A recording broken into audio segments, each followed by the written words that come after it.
Hi, McArthur. Let me know when you can hear me, okay? There we go. It looks like the audio is connected. Can you hear me now?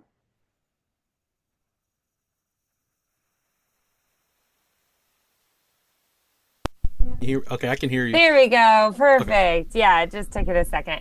All right. How's it going?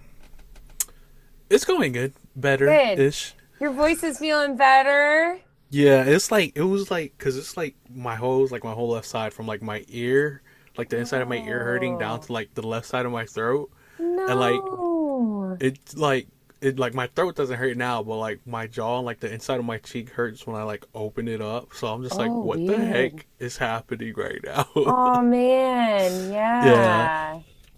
Yeah, I bet it sounds like probably like your glands were probably swollen and stuff. And oh, that sounds really awful. Cause Like like, you're Reiki and Cause like the weekend before, like I was like, or like the weekend before we were supposed to meet, I was like working on yeah. the book, and I'm like maybe like doing that voice, I Hmm. guess. I don't know. But like I was working on the book, and I was like maybe, cause like my throat was hurting a little bit before that, so I guess like just like Hmm. working on the book irritated it more. Oh But no. Yeah.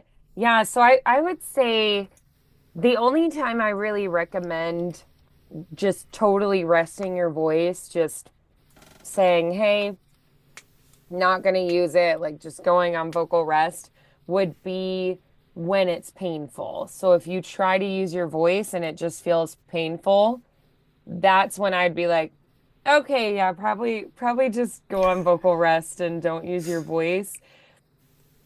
And it sounds like this would have been one of those times and it's like, yeah, it's just painful to talk at all. So, oh, that sucks. Yeah, it sounds like you just have been sick and your body just was saying, yeah, I need to rest today and for a few days it sounds like. So, oh, that stinks. But I'm glad you're starting to feel better. So it sounds like it's the upswing.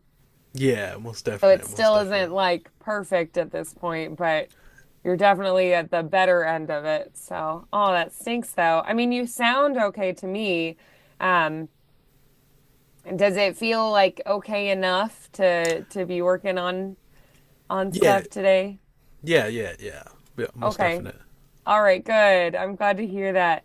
All right. Well, so for today, what would you say is your main focus, the thing that you would say is your main goal for today?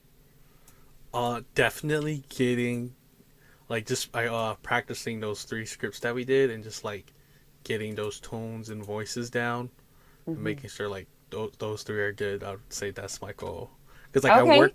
I worked on them a little bit, but like the Rumpelstiltskin one, like I was also trying to do like a voice for that one.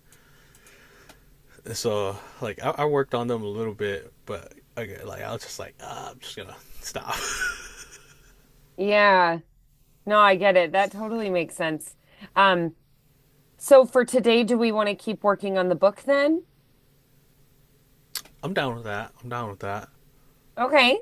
because I definitely did. I was like did the like the intro like from hunting towns all the way to like chapter one, and then like the Right. first like half of chapter one of like just like the voice and like Yeah. just trying to like figure those out and like remember those words. Sure. And then like I recorded it some of it, but then I'm like, nah, I didn't like I didn't like like it felt Sure. dang, how would you say uh inconsistent, I guess. It felt like inconsistent when I was like listening back to the recordings. I was like if it sounds like it would like I would hit the voice here, but then like it wouldn't sound right like literally like a sentence later, and I'm just like, oh. So Yeah. That's okay. All right. So, um, okay. So then, so why don't we start where you left off about halfway through the chapter one, right? That's about where you left off. yeah, I did like the like that first, I guess like introduction, like the first three paragraphs all the way Yeah, to where it gets like voodoo cemeteries in the spirit world. sure. Okay. Okay, great. So let's start there. All right.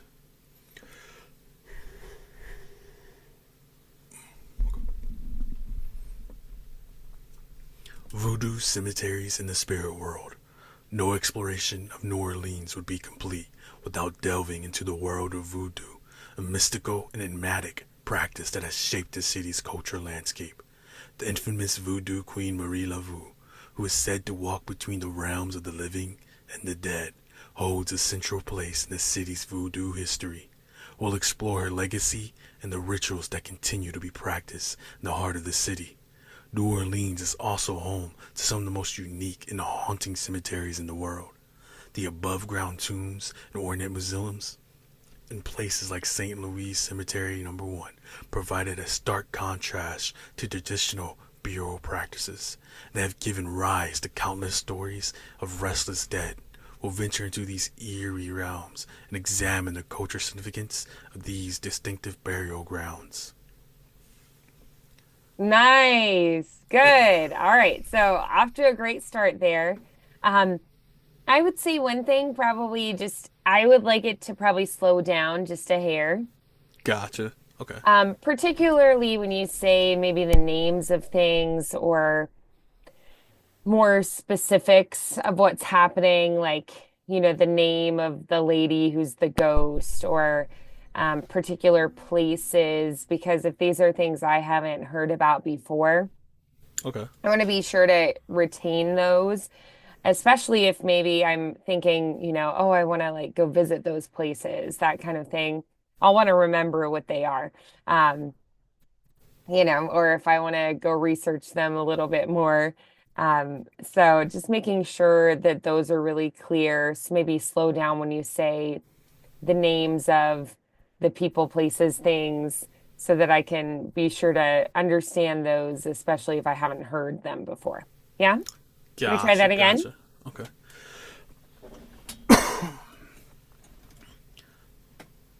Voodoo cemeteries in the spirit world. No exploration of New Orleans would be complete without delving into the world of voodoo, mystical and enigmatic practice that has shaped the city's cultural landscape. The infamous voodoo queen Marie Laveau, who is said to walk between the realms of the living and the dead, holds a central place in the city's voodoo history.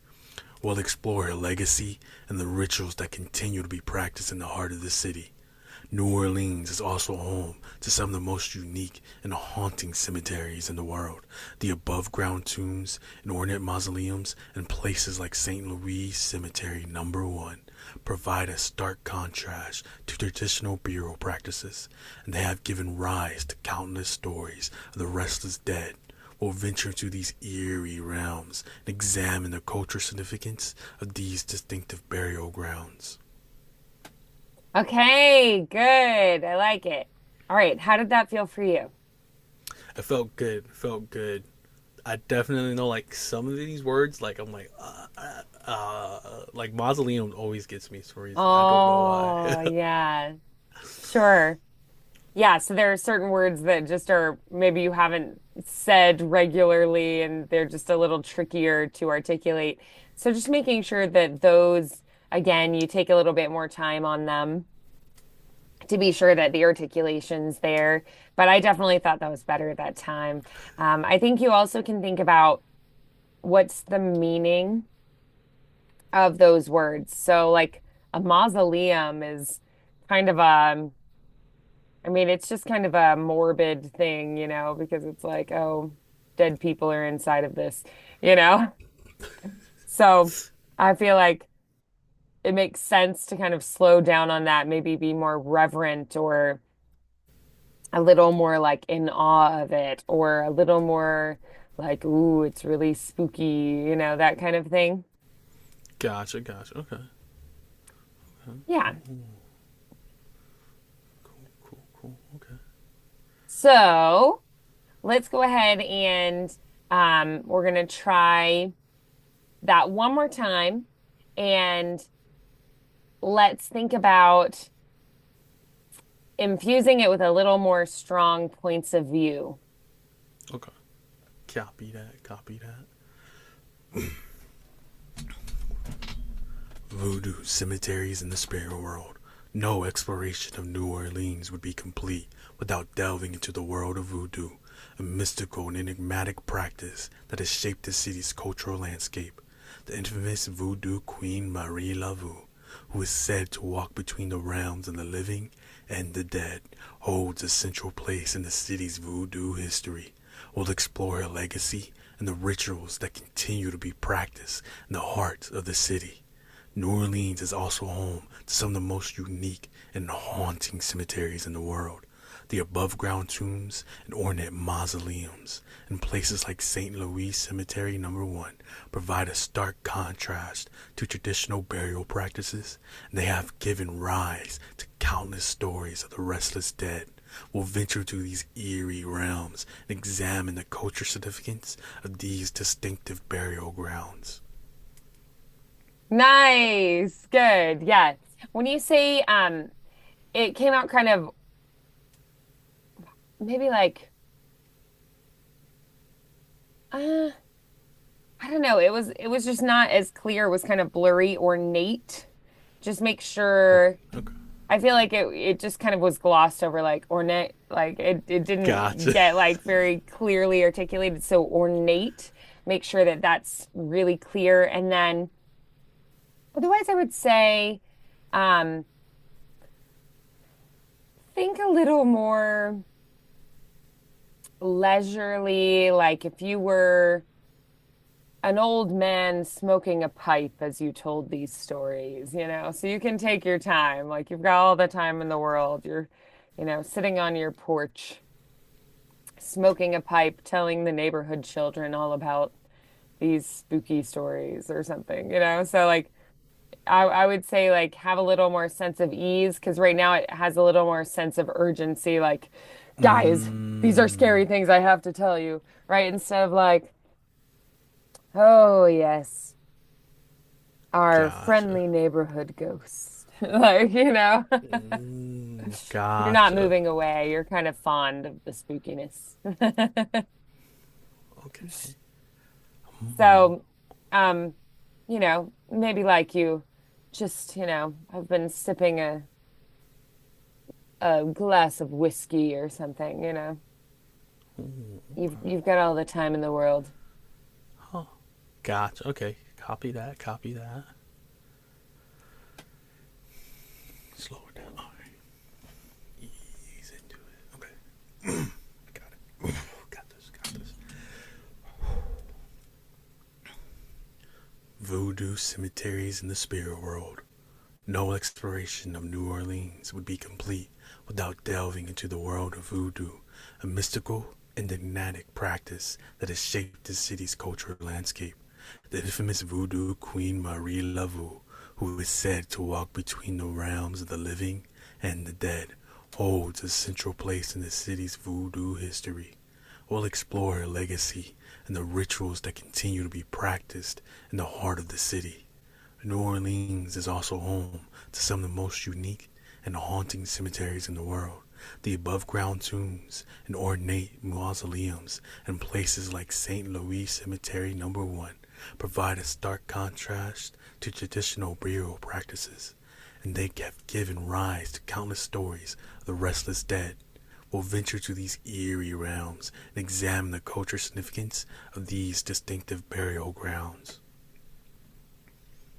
Yeah, I felt like that had a little more of that kind of ambiance to it that we're going for. How did you like it?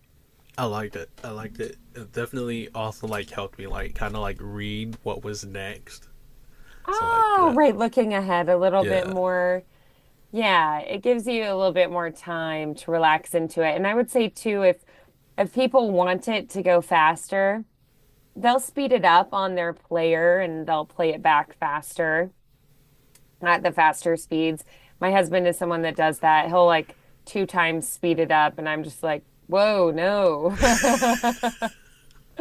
So if I'm listening to, he'll like compromise and make it like, We're going one 1x. time. Like, yeah. Yeah. But if I was just listening myself, I listen to it more slowly so I can Yeah. like really process it and like let myself imagine the world, That's how that like kind of thing. Like, that's how like my friend watches like anime and they watch it like Mhm. on dub and they'll go like one time or like one and a half. I'm like, how are you even listening to this? Like, there's no way you're comprehending Oh what this story man. is saying. I'm like, there's no way. So I'm just like, I can't watch anime with you. I can't do it. Oh, I'm like, there's no way you're comprehending this. I'm like, I get it. You want to go fast and stuff, but I'm like, yeah. there's no way. I was like, maybe half speed, like times it by Hmm. 0.5. And I was like, 1.5. I was like, no. I was like, you just want something in the background while you're still looking at your phone. Oh, yeah. You got to make them listen to it, or you've got to make them watch it with just subtitles, right? Like, Yeah. yeah, in Japanese or something. Yeah. Yeah, so I like it a little bit slower just so that I have time to really process and be able to kind of visualize everything. But I would say generally we kind of err towards a little bit more slow with narration, and then Mm, if people want it faster, they'll speed it up. I mean, I can think mm, of like one audiobook that I did make faster, but usually usually I don't. So, and I would say like I've seen a trend toward a little bit faster than it used to be, like the norm. But I still think that it tends to be slower. Like commercials tend to be just like lickety split, lightning fast, you know? yeah. And narration just kind of historically has been a little bit slower. And even though I've seen a trend towards like slightly faster than it used to be, I still think that narration still is going to be a little bit slower than other things. Like I feel like with cartoons, usually they'll be like, oh, like, make their voice a little bit faster. With commercials, absolutely. Like they're like fast, you know? So yeah, I feel like just generally speaking, you're going to think of narration as a little bit slower, more steady. Um, yeah, I think we just need it to be a little bit more of that, you know, slow and steady wins the race kind of feel. So relaxing into it more. Gotcha, Yeah. gotcha. All right. Okay. And now I gotta go So, back to like the beginning and record some stuff. ah, it's So okay. I'm like, that's definitely fast.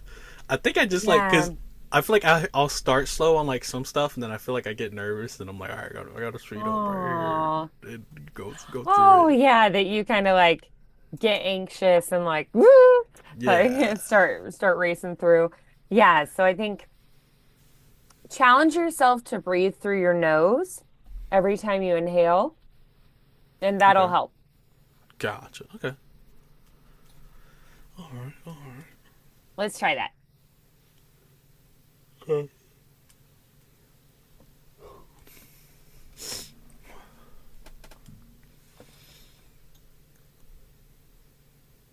Voodoo cemeteries in the spirit world. No exploration of New Orleans would be complete without delving into the world of voodoo, a mystical and enigmatic practice that has shaped the city's cultural landscape. The infamous voodoo queen Marie Laveau, who is said to walk between the realms of the living and the dead, holds a central place in the city's voodoo history. Well, I'm sorry. Okay. Yeah, so like if I was recording at that moment, I would just be like, "Oop, I need a second." And then I would just like get some water, take a second, and then just restart recording, but just from where I left off.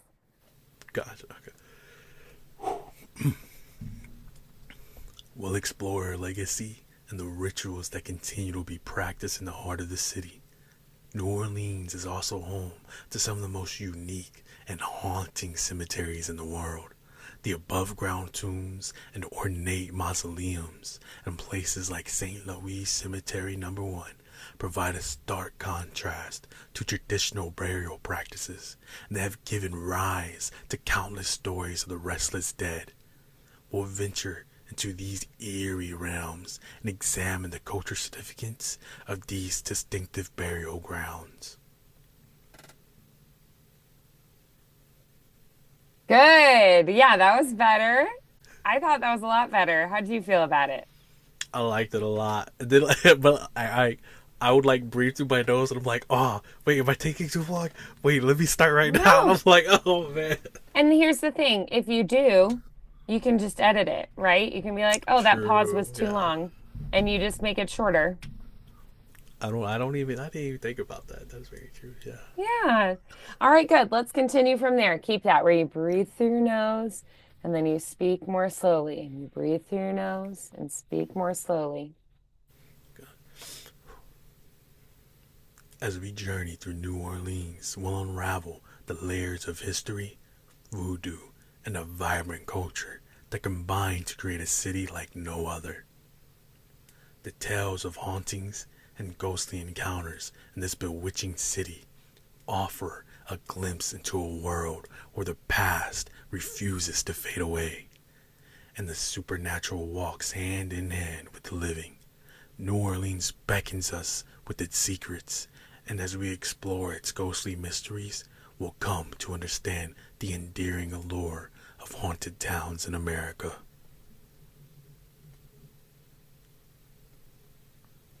Good. Yes. Yeah, that was great.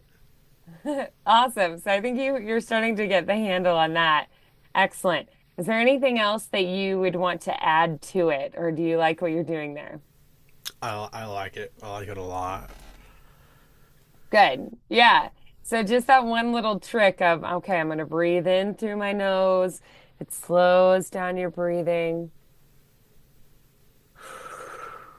and it helps you to just lower your heart rate, lower your speed, help you to get really focused and slower and calmer, alleviate some of that just like ooh, nervous, excited, jittery feeling, right? Yeah. Yeah, it Mhm. definitely it definitely helps slow down everything, and then like also like how you was like we can just edit it down if you breathe too long. So I'm like, But oh yeah, yeah, that's also true. I was like, okay, let's you can really always breathe through tweak my it. nose now. Like, Yeah, right. It's not a big deal. The magic of fix it in post, right? I have a film friend that really hates when you say that. So like to tease him, I'll be like, "Well, it's okay. We can fix it in post." Wink, wink. Or I'll like say things like, we can always do that in front of a green screen and add it later. And he'll just look at me like, and I'm like, don't have a heart attack. I'm just poking the bear. He's just like, no. I purposely say all his pet peeves it is just to see his crazy reaction because it's funny. what you can do, what you can do in front of a green screen. Like I was like Yeah. watching this YouTube video, and they're like green screen, and then like what they animated on it, and it's literally like a whole like steampunk type esque like alley, and like it's like Yeah. this girl walks to this elevator, but and then like she goes down and it comes out, and it's like a whole another like room, but it's just like one green screen. You see the girl walking to like one box, and then you see her just like walk out of like the one square, and it's like the same like distance that she's walking, but like every I'm like that's crazy.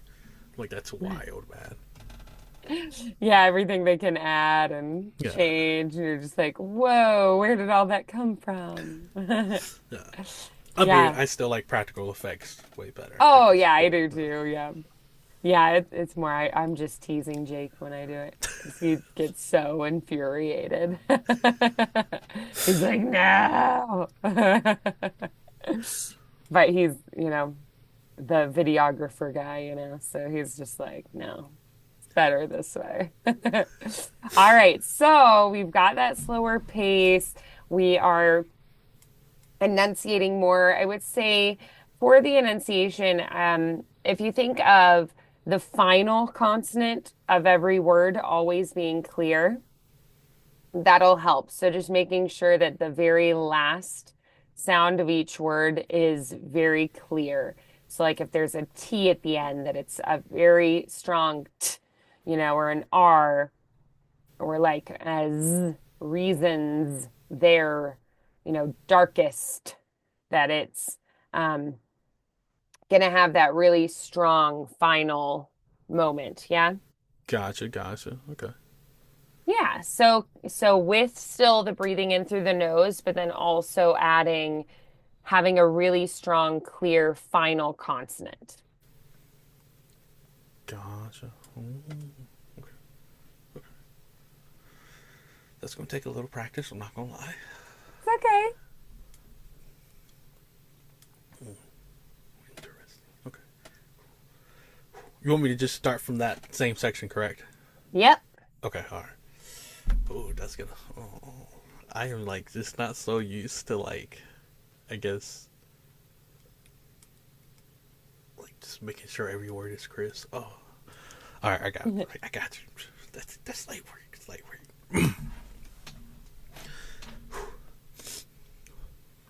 Voodoo cemeteries in the spirit world. No exploration of New Orleans would be complete without delving into the world of voodoo, a mystical and enigmatic practice that has shaped this city's culture landscape. The infamous voodoo queen Marie Laveau, who is said to walk between the realms, the living and the dead, holds a central place in the city's voodoo history. We'll explore her legacy and the rituals that continue to be practiced in the heart of the city. New Orleans is also home to some of the most unique and haunting cemeteries in the world. The above ground tombs and ornate mausoleums and places like St. Louis Cemetery Number 1 provide a stark contrast to traditional burial practices, and they have given rise to countless stories of the restless dead. We'll venture to these eerie realms and examine a city like no other. I definitely skipped like two sentences that I did not see. I was like, wait, I definitely am not supposed to be here. That's okay. So if that happened when you were recording, you'd just go back and you'd be like, okay, let's back up to where I was.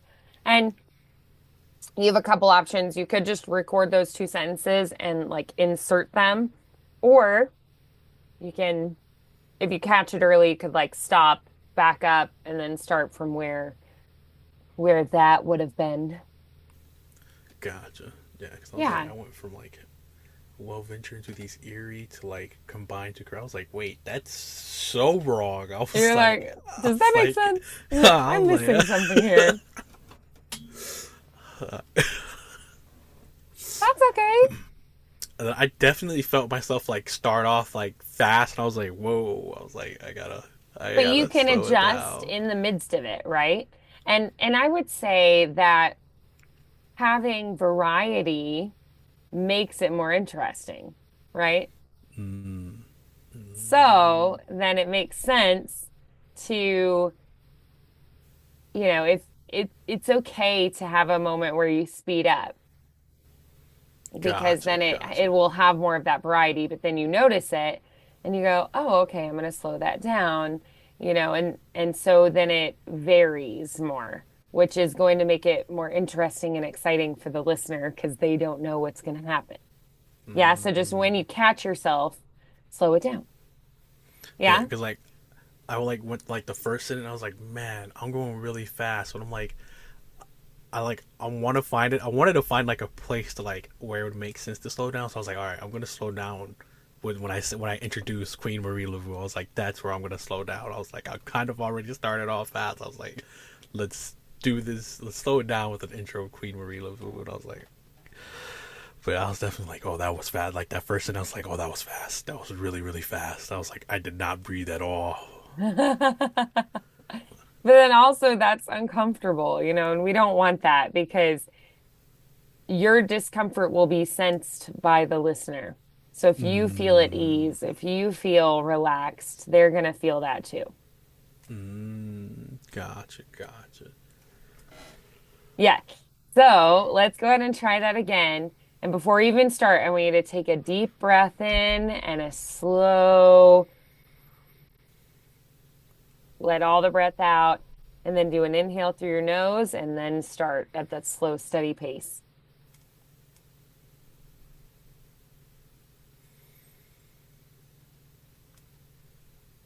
Voodoo cemeteries in the spirit world. No exploration of New Orleans would be complete without delving into the world of voodoo, a mystical and enigmatic practice that has shaped the city's cultural landscape. The infamous voodoo queen Marie Laveau, who is said to walk between the realms of the living and the dead, holds a central place in the city's voodoo history. We'll explore her legacy and the rituals that continue to be practiced in the heart of the city. New Orleans is also home to some of the most unique and haunting cemeteries in the world. The above ground tombs and ornate mausoleums in places like St. Louis Cemetery No. 1 provide a stark contrast to traditional burial practices, and they have given rise to countless stories of the restless dead. We'll venture into these eerie realms and examine the cultural significance of these distinctive burial grounds. As we journey through New Orleans, we'll unravel the layers of history, voodoo, and the vibrant culture that combine to create a city like no other. The tales of hauntings and ghostly encounters in this bewitching city offer a glimpse into a world where the past refuses to fade away, and the supernatural walks hand in hand with the living. New Orleans beckons us with its secrets, and we'll explore its ghostly mysteries. We come to understand the endearing allure of haunted towns in America. Nice. I thought that was a lot better. What did you think of it? I liked it a lot. I liked it a lot. Yeah. Yes, exactly. That was great. Okay, so let's take those same kind of principles and do the next chunk of it. So before you even start, you're going to take a deep breath, let it all flow out, and then breathe in through your nose and and then start on that track. Before I start, can I Yeah. ask you how to say, if I'm saying it right, Vayit Kari? Yeah, so when you're not sure, you're gonna look it up. So you'll just type in like how to pronounce and then put the name, and usually you can find it. So one of my favorite websites is howtopronounce.com. So I'm gonna give you the link to that, but it's just howtopronounce.com, and they have almost everything in there. All right. But then another that I really like is Emma Says, which is a YouTube channel. And I can find a lot of really great stuff on Emma Says as well. Um, so Emma Says is a really good, um, or Emma Saying, I guess, a really great channel. So she's called like the talking dictionary of YouTube. So if I can't find it on how to pronounce, then I will check out on Emma Saying and see if she's got it as well. So those are really great resources. So just to kind of get started on that track, let's go to that howtopronounce.com, and you're going to type in, sometimes if you do like a full first and last name, it'll have trouble finding it. So I'll usually do like each part of the name separately. Mm, And then usually it's better about finding those. yeah, yep, I got it. I got it. Okay. Vayit Kari. Vayit Kari. Vayit Kari. Vayit Kari. Vayit Kari. And Vayit that's what I do. I'll say it like 5 to 10 times in a row just to get, my mouth around it. Sometimes if it's a really tricky thing and I'm just really struggling to get it in the phrase, I'll record like up to where I say it, and then I'll record just that name, and then I'll record like continuing from there to make sure that it's Gotcha. really clear. Oh, that's such a Because smart sometimes like trick. getting it in the flow of the phrase can be a little bit tricky, so I'll just like do some editing magic. Oh, I never even thought of that. Yeah, so you can just record that particular name if it's especially tricky. Yeah, I've but wasted so let's many see if we time. can get it into the phrase. I've wasted so much time trying to like get it Oh, all in one. Oh man, I never I even mean thought of it that it trick never before. hurts to practice, but yeah, you can record the phrase up to the tricky name, and then you can stop the recording, practice saying the name, record just the name, stop the recording, and then you can continue on from there. Okay. Vague Yeah. Caddy. I never thought of that. Oh,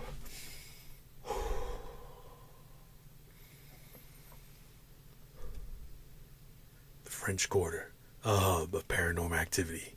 The French Quarter, or Vaik Caddy, is the oldest neighborhood in New Orleans and is renowned for its vibrant culture, lively atmosphere, and historic charm.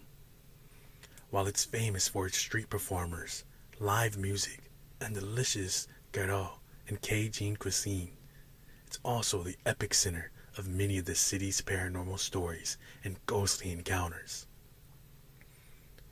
La Loure Mansion, among the most infamous haunted locations of the French Quarter, is the La Loure Mansion, located at 1140 Royal Street. Delphine Leroux, a wealthy socialite in the 19th century, was notorious for her brutality toward her slaves. In 1834, a fire broke out in the mansion, revealing a horrifying secret. Slaves had been subjected to unspeakable cruelty. Delphine Leroux fled, and the mansion has been associated with paranormal activity ever since. Visitors and residents have reported ghostly apparitions, strange sounds, and an eerie sense of unease near the property. Bourbon Street. While Bourbon Street is better known for its lively bars and bustling nightlife, it also has its shares of ghostly stories. It's not uncommon for revelries to experience unexplained encounters while enjoying the nightlife. Many have reported hearing distant music and laughter even when the streets are empty. Others have claimed to have encountered the apparitions of revelers from centuries past, giving the sense that the past continues to coexist with the present. Haunted bars and restaurants. The French Quarter is home to a multitude of bars, restaurants, and historical buildings, many of which have their own tales of the supernatural. The Bourbon Orleans Hotel, originally a convent and orphanage, is believed to be haunted by the spirits of nuns and orphans. Staff and guests have reported seeing apparitions, hearing footsteps in empty hallways, and experiencing other unexplained phenomenon. Lafitte's blacksmith shop. This old building on Bourbon Street, believed to be the one oldest surviving structures of the French Quarter, is said to be haunted by its former owner, Jean Lafitte, the famous pirate and privateer. Bartenders and patrons have reported encounters with a spectral bartender who appears to be serving drinks at the bar only to vanish into thin air. The French Quarter's charm is undeniable, but it's the coexistence of history and the supernatural that makes it an essential stop for for those interested in the paranormal. As you wander its cobblestone streets, you may find that the line between the living and the dead blurs, revealing the city's endearing mystique and the enchanting secrets that continue to reside within its historic walls. This chapter of our exploration of New Orleans is just the beginning of a journey that uncovers the enchantment of one of America's most haunted towns. Nice. Good. Yeah. So I like how you just, wherever you made the fumble, you just picked up right there and kept going. I usually will back up to the start of whatever the phrase is. So I'll look at the full phrase, like wherever punctuation was, for instance, like I'll go back to the start of the sentence. So it still keeps the flow, because sometimes when I edit, if I just start in the middle of a phrase, it can sound kind of choppy. So I'll usually only Mm, do that if it's like a really, really tricky, like tongue twistery thing to say, kind of a thing. Um, but even then, I try to edit it in such a way that it still sounds like it flows, but usually it'll make the editing easier if you back up a little bit more to the start of whatever that phrase was instead of just like right on the word that you fumbled on. Gotcha, gotcha. So that's what I would recommend just because it is going to make that editing process go a lot more quickly and just be a little bit easier. And what I'll usually do is, let's say I fumble, then I'll kind of listen and I'll find, where that was and I'll delete the fumble and then I'll just like push record and keep going. And then all I have to delete is the extra like silence of like record, take a breath, start recording. So instead of having to like listen through and be like, okay, so where's the fumble? Okay, what do I need to delete? And like doing all of that in the moment of editing, I'll kind of help myself by just removing the fumble ahead of time. And then all I have to do is delete the extra silence. I'll be like, oh, okay, there's like a really long silent gap there. Cut that out. But then, like, all the words and phrases are good to go. So there's not anything to like find and figure out like what needs to be deleted. What do I need to keep? The guesswork is taken out of that, or like, having to listen through, multiple times and figure out what to delete. I already know what to delete. So I usually just do it as I'm recording as part of that process because it saves me time later and makes editing a little less frustrating. Um, yeah, so just a little suggestion there. Copy that. Okay. Copy that. Yeah, so then um yeah, but I feel like I mean, you could absolutely edit that no problem. Um it would just be a little bit easier, I think, from my experience um to just take a little bit of that, you know, time out that you would be spending, in that editing. So just doing a little bit of the editing ahead of time. Cool. So then let's go ahead and work on the next chunk because I actually thought that was pretty good.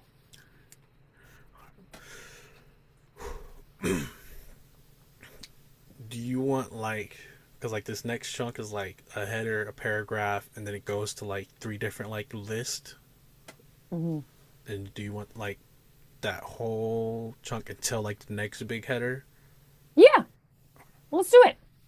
Why not?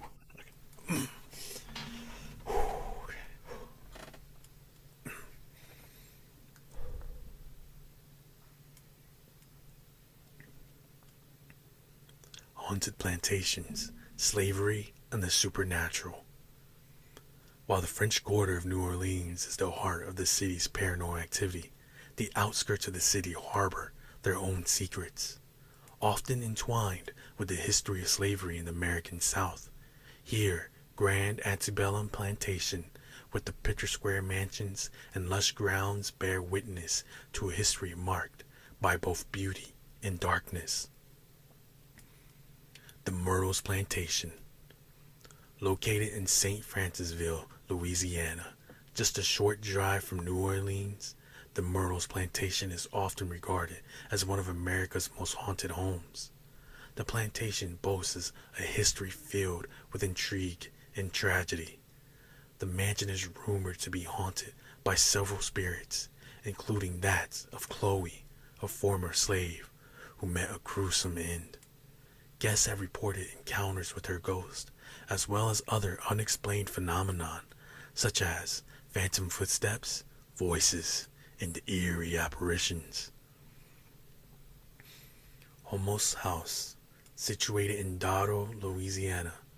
The Homos House. Blah, blah, blah, blah. I feel like I was so off on that. I'm sorry. It's okay. Homos House. Homos.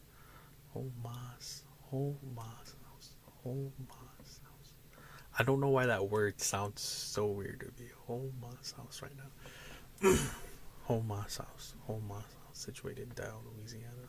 The Homos House. It's another opulent antebellum estate with the storied past. Sorry. That's okay. Yeah, taking the time to process it and kind of practice. I think mentally getting a grip on it first, kind of visualizing what you want to do with it, piecing together the order of things. And then when you're reading it, you can, slow it down so you can look ahead and kind of think about what you're going to do, following like the phrasing rules, that kind of thing.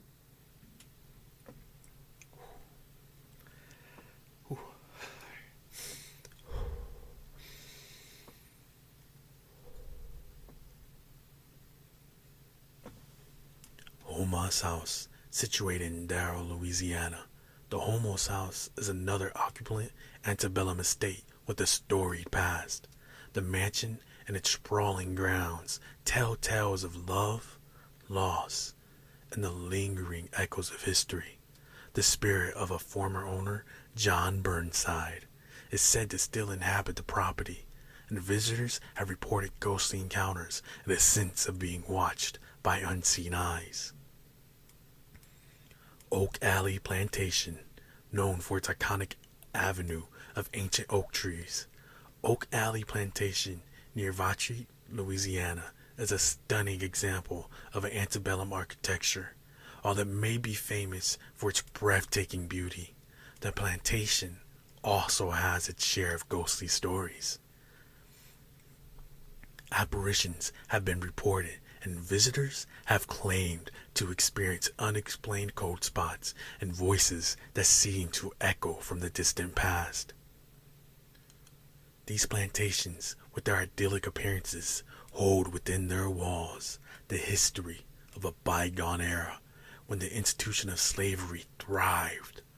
The weight of this history has left a mark on the land, giving rise to countless ghostly tales and unexplained phenomenon. As you stroll through the moss-draped oaks and explore the elegant mansions, you'll come to appreciate the duality of these beautiful but haunted places. The past, with all its complexities and sorrows, is never truly gone, and its presence endears in the form of the spectral residents who refuse to fade into history. This chapter of our exploration of New Orleans showcases the intricate and often potent relationship between history, beauty, and the supernatural. Yeah.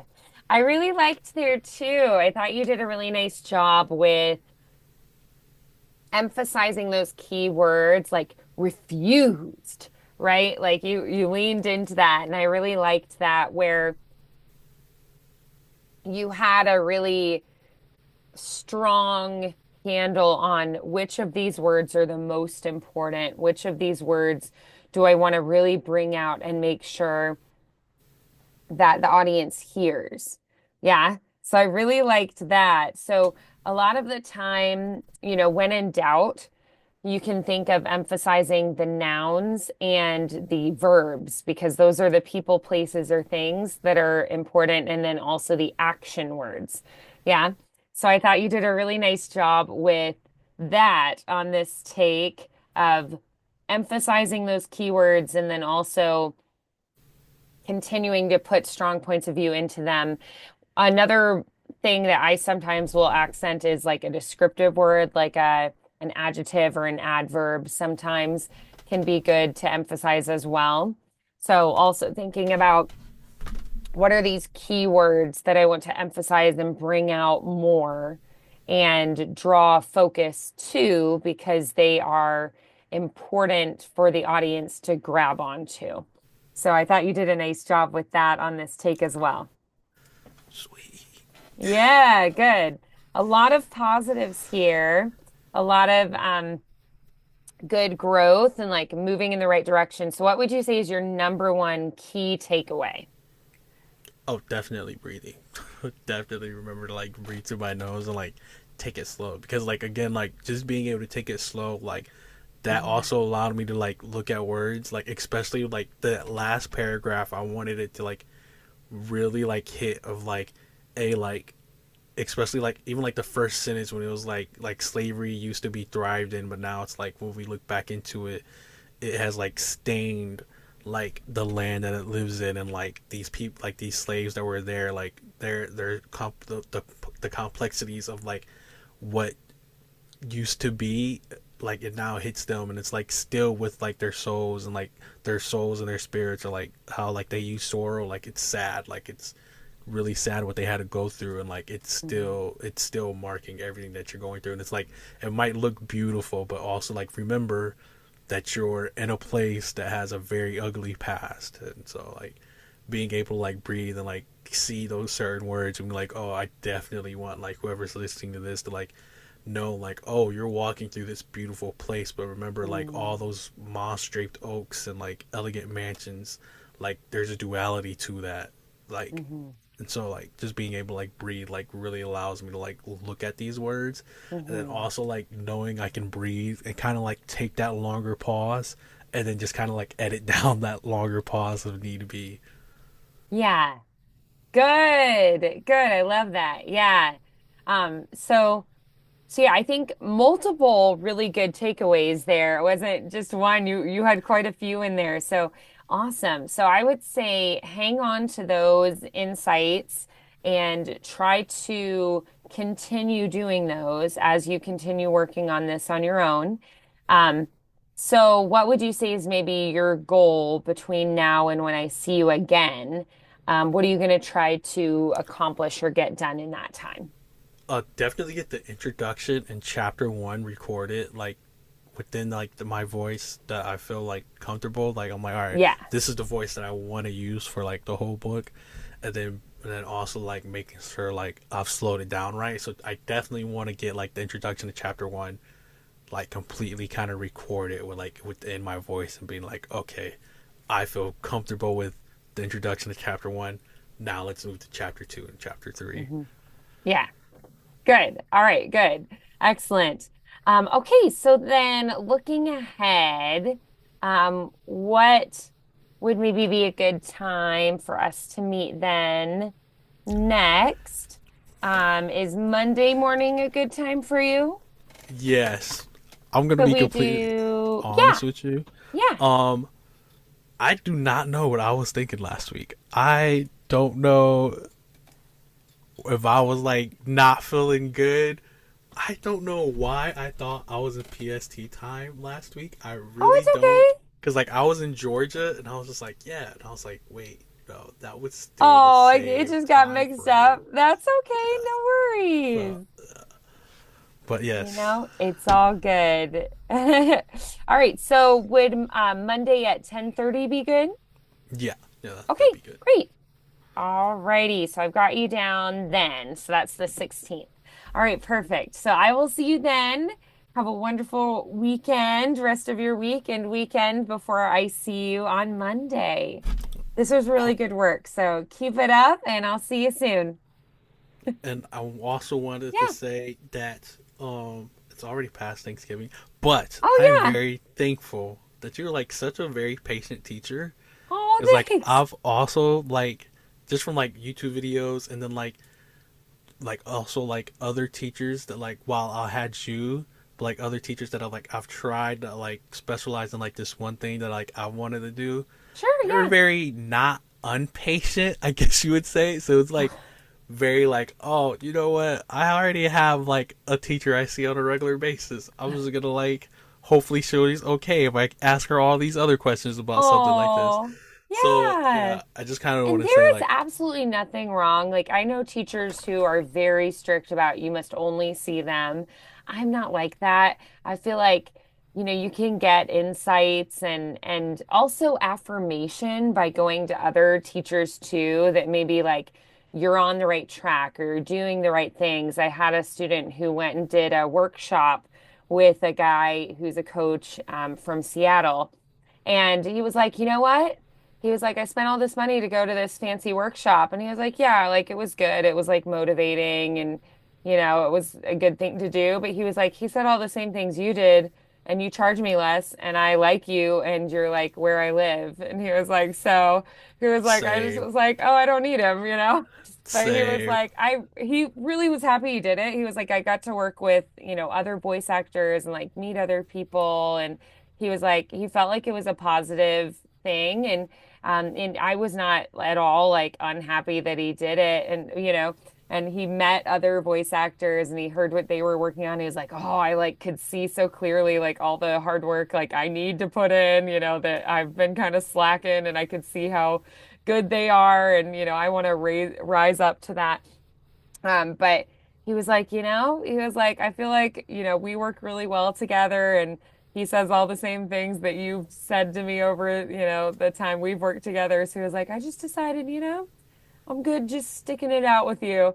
And I was like, okay. But I mean, I too, like through my learning and training time and I would, do whatever I could to grow. So if I had the opportunity to go to like workshops in the summertime or like, special like camps or things, like I absolutely would do it. And I don't have a problem with people doing those kind of things. And like I encourage you to, read books and watch videos and go to conferences and, listen to talks that other people give or watch ACX University every summer when they put out more of their videos, like anything that you can do that helps you to learn and grow and get better, go for it? I feel you on that. I feel you on So that. ultimately, my goal is to help you to succeed and get to where,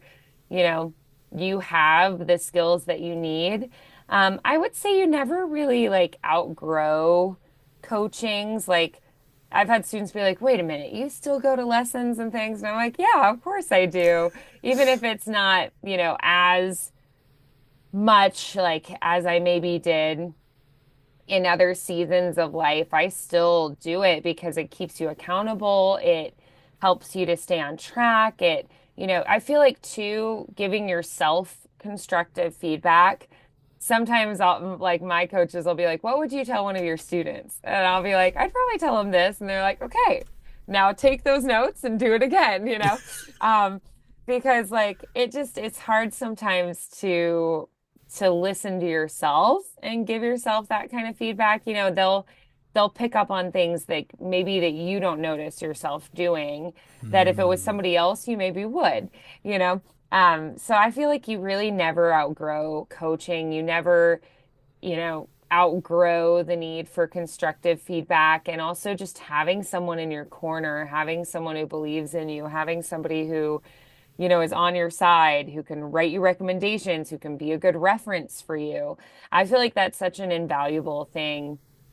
And then also, it's a small world, and so if you have someone that you're working with regularly that people respect, then they can be like, "Oh, cool, like I'll reach out to that person and I'll see, how is it working with this person that I haven't worked with before? Like, what would you say are their strengths? What are the things they could, keep working on?" And having somebody who can, have your back and like speak for you and be like, oh yeah, like I love working with this person. Here are all the great things about them. I've seen them grow so much in these areas and they're really strong in this and this and this now. And I feel like, that's a really great resource as well, having someone who can, speak for you and be a good reference. So I feel like you're doing all the right things. So you just got to keep putting in the work, keep showing up. Um, and, I think too, like having contacts in the industry is something that you maybe don't get as much of in like your private coachings. Like you'll get a really good, strong relationship with one person, or, if you have multiple coaches. But going to things like a workshop or a conference, that's where you can meet more people in the industry. And like friends sometimes will recommend you and be like, they need somebody and they're like, oh, my buddy would be great for this role, and you'll get contacted that way. You also will, find people that maybe you want to collaborate on your own like independent projects with. I feel like sometimes I've had people be like, oh, like won't casting directors and people kind of look down on that. And I'm like, no, they're going to see it as you taking initiative, you being like, all right, I'm going to make my own opportunities. I'm going to find ways to show off my own creative, self, my my stories that I have in my head, the different types of voices I can make. So making your own opportunities. And I feel like, those kind of opportunities are fantastic as well. So I'd really strongly encourage you to look out for things like that. Like, um, in your area, if there are like filmmakers groups, or if you can volunteer for like high schools and colleges that have like film and radio programs, that kind of thing.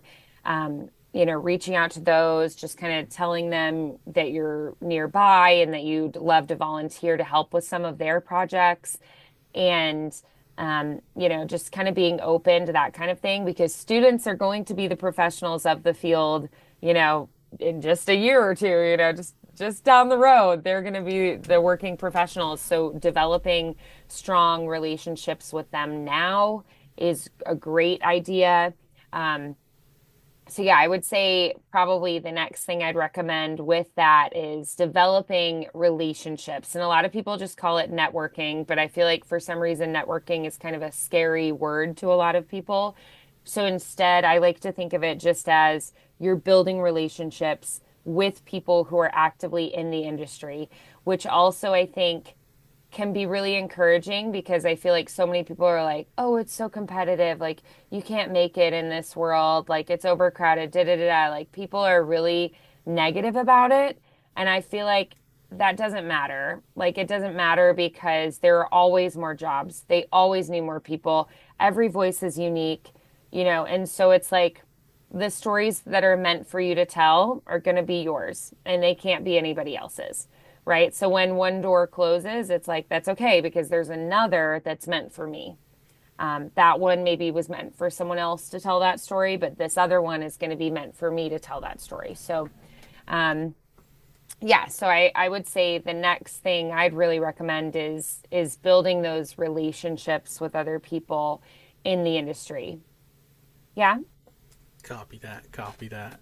Yeah. So if you're looking for things to be engaging in, to be going to, I think going to conferences, where you just like meet people, and you meet like different agencies, and you meet different professionals working in the field, and you learn about their experiences. I would say anyone you meet who is a professional voice actor, be like, hey, could I like buy you a coffee and just like pick your brain? And then just ask them questions about themselves. Be like, how did you get into voiceover? Like, what's been your path? And listen to their story, because you're going to get a lot of insights into how the industry works by listening to these individuals' stories. And people just really enjoy talking about themselves. So people like to share their story. They're like, oh, goody, someone wants to hear about me. Like, I feel like we don't get to feel like super special all the time. Voice actors usually aren't like, super famous or anything. So like you can definitely make a living in voiceover with having nobody know who you are. So, it's like very flattering. It's like, oh, someone wants to hear my story. So I feel like most people would be like, oh, sure, man. You buy them a coffee and you like pick their brain and you ask them to share about their story, and you're going to learn a lot, and you're going to also make a new friend. And that's great. So, and I feel like you have a really great voice. I definitely feel like there's a demand for voices like yours, like a larger demand for it, like a lower, like deeper, rich, warm kind of tone. Like I definitely see a big call for that. So I feel like just, being in those arenas and letting people get to know you, a lot of people are just gonna be like, oh, you have a cool voice. And they'll, be like, oh, cool. Like, can I get your contact info? And I'll add you to like my list of, actors to reach out to. Like, I know film people and stuff who just kind of keep like a Rolodex of, actors that they can call on. And if they're like, oh, yeah, this voice actor would be really great for that commercial, like, let me call them up and see if they're available.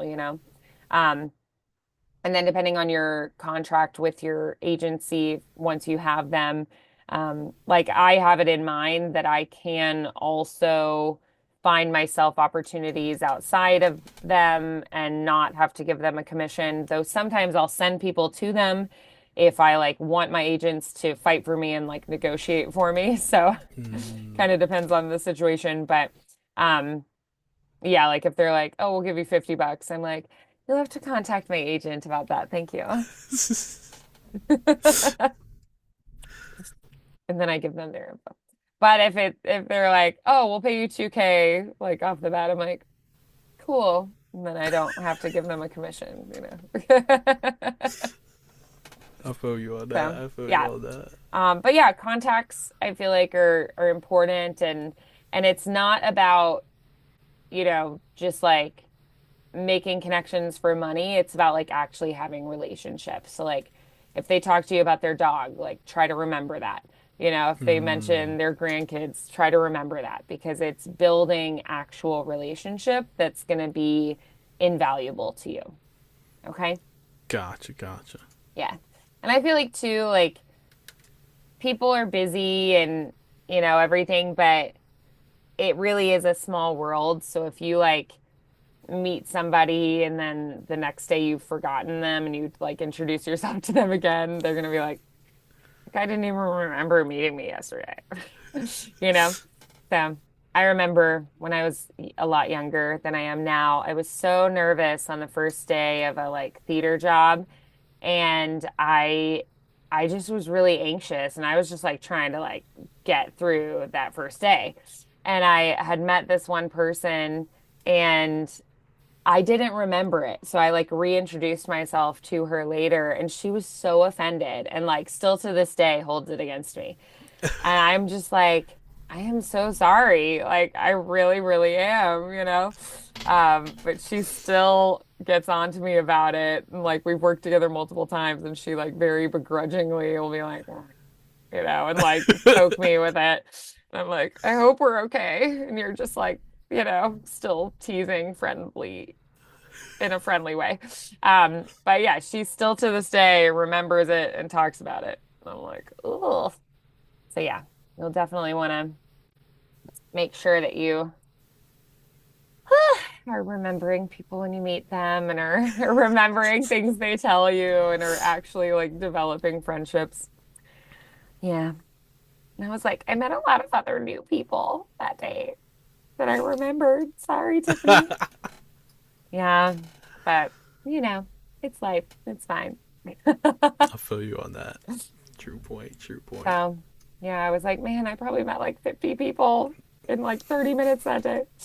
But she was like, yeah, but you didn't even remember meeting me. Like, I'm sorry. Sorry. Yeah, but yeah, so that's just an example of, a painful moment in my career. So don't be like me, MacArthur. I feel like you're like a friendly, easygoing guy though, so you probably wouldn't do that. I was just very like anxious in those first moments getting there. So, you know. eh.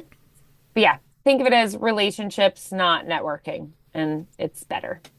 So, alrighty, well, I'm gonna see you on Monday. We'll pick up where we left off and keep up the great work. I definitely was loving what I was hearing there, especially towards the end. So, keep up that good practice this weekend. Keep up looking up those funky names and words. I really like how you mentioned the duality. Play with that in your expression as well, that it's like, this is spooky and scary, but this is kind of fun and awesome, and you can let your voice and the way that you inflect it reflect that. Yeah. Okay. Gotcha, gotcha. Yeah. Okay. So keep up the good work and I will see you on Monday, 10:30. All right. Cool, cool. All right. Bye, MacArthur. Bye.